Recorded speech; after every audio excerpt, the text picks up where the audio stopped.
اعوذ باللہ من الشیطان الرجیم، بسم اللہ الرحمن الرحیم۔ ڈیئر اسٹوڈنٹس، السلام علیکم۔ آج ہم کو نوٹ لکھنا ہے پنڈت برج نارائن چکبست پر۔ حالات زندگی: برج نارائن نام اور چکبست اس کا تخلص تھا۔ آپ 1982 میں فیض آباد میں پیدا ہوئے۔ ابتدائی تعلیم آپ نے لکھنؤ میں حاصل کی اور یہاں کے ایک مقامی گورنمنٹ کالج سے BA کی ڈگری حاصل کی۔ آپ نے وکالت کا امتحان پاس کر کے لکھنؤ میں وکالت شروع کی۔ آپ کو بچپن سے ہی شاعری کا شوق تھا۔ برج نارائن چکبست کو بچپن سے ہی شاعری کا شوق تھا۔ 1982 میں جب آپ ایک مقدمے کے سلسلے میں رائے بریلی آئے تو وہاں آپ پر فالج کا حملہ ہوا اور آپ انتقال فرما گئے۔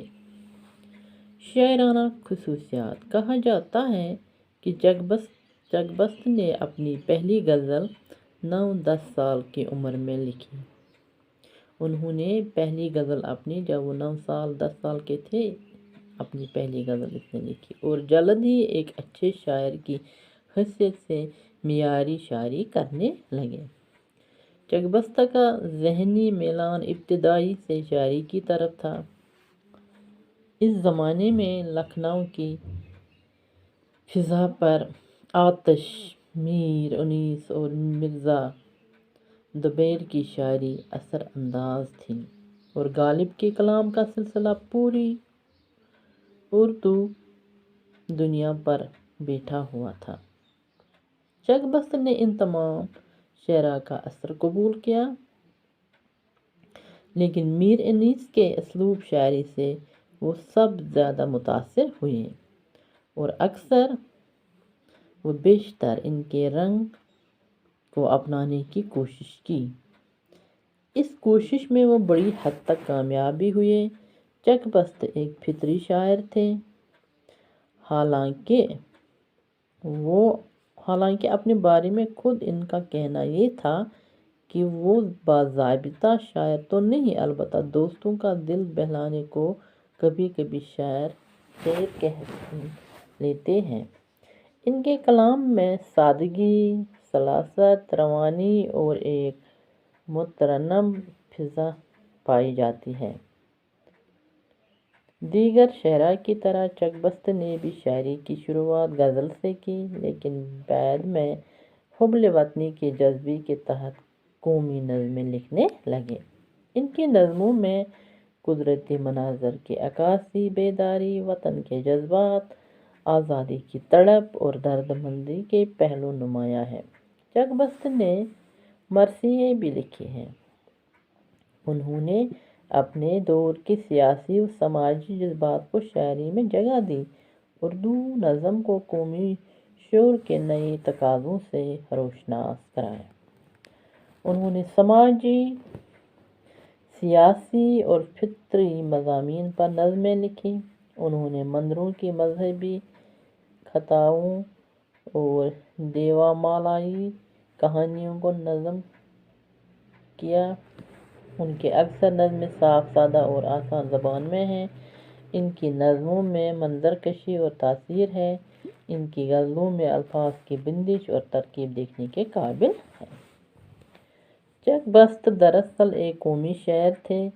انہوں نے اس زمانے کی قومی تحریکوں کی طرف ارباب وطن کی رغبت دلائی اور نوجوانوں میں ملک کی محبت پیدا کر کے انہیں اس کی ترقی کی طرف متوجہ کیا۔ چکبست کی شاعری کا ایک مجموعہ صبحِ وطن کافی مشہور ہے۔ اس کتاب کو ادبی حلقوں میں احترام کی نظر سے دیکھا جاتا ہے۔ یہ تھا نوٹ چکبست پر۔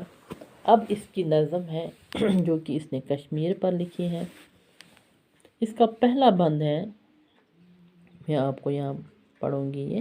وہ صبحی کوہسار کے پھولوں کا مہکنا، وہ جھاڑیوں کی آڑ میں چڑیوں کا چہکنا، گردوں پر شفق کوہ پہ لالے کا دہکنا، مستوں کی طرح ابر کے ٹکڑوں کا بہکنا۔ ہر پھول کی جنشے سے آیا ناز پری کا، چلنا ہے دبے پاؤں نسیم سحری۔ بند نمبر 2 اس کا ہے نظم کا۔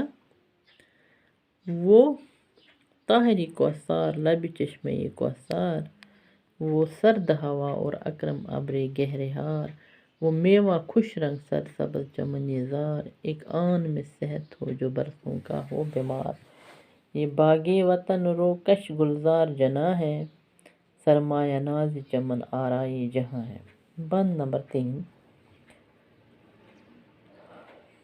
چھوٹے ہوئے اس باغ کو گزرا ہے زمانہ، تازہ ہے مگر اس کی محبت کا فسانہ، عالم نے شرف جن کی بزرگی کا ہے مانا، اٹھتے ہیں اس خاک سے وہ عالم و دانا، تن جن کا ہے پیوند اب اس پاک زمین کا، رگ رگ میں ہمارے ہے رواں خون انہی کا۔ پہلے بند کی تشریح ہم کریں گے۔ وہ صبح کوثر کے پھولوں کا مہکنا، وہ جھاڑیوں کی آڑ میں چڑیوں کا چہکنا، گردوں پر شفق کوہ پہ لالے کا دہکنا، مستوں کی طرح ابر کے ٹکڑوں کا جھکنا، ہر پھول کی جنشے سے آیا ناز پری کا، چلنا ہے دبے پاؤں نسیم سحری۔ اس نظم میں شاعر کشمیر کی خوبصورتی کی تعریف کرتے ہوئے فرماتے ہیں کہ صبح کے وقت پہاڑوں پر پھولوں کی خوشبو کا بکھرنا، آسمان پر صبح کی لالی کا پھیلنا یا سرخی کا پھیلنا، پہاڑی پر گل لالہ کا خوشبو بکھرنا، جھاڑیوں کی پناہ لے کر چڑیوں کا گیت گانا، اور آسمان پر دل کے ٹکڑوں کا مکیشوں کی طرح جھومنا کشمیر کی خوبصورتی کی نمائندگی کرتا ہے۔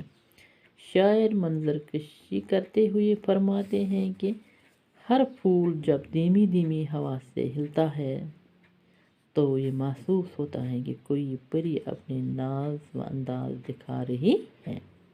باقی وسلم، خدا حافظ۔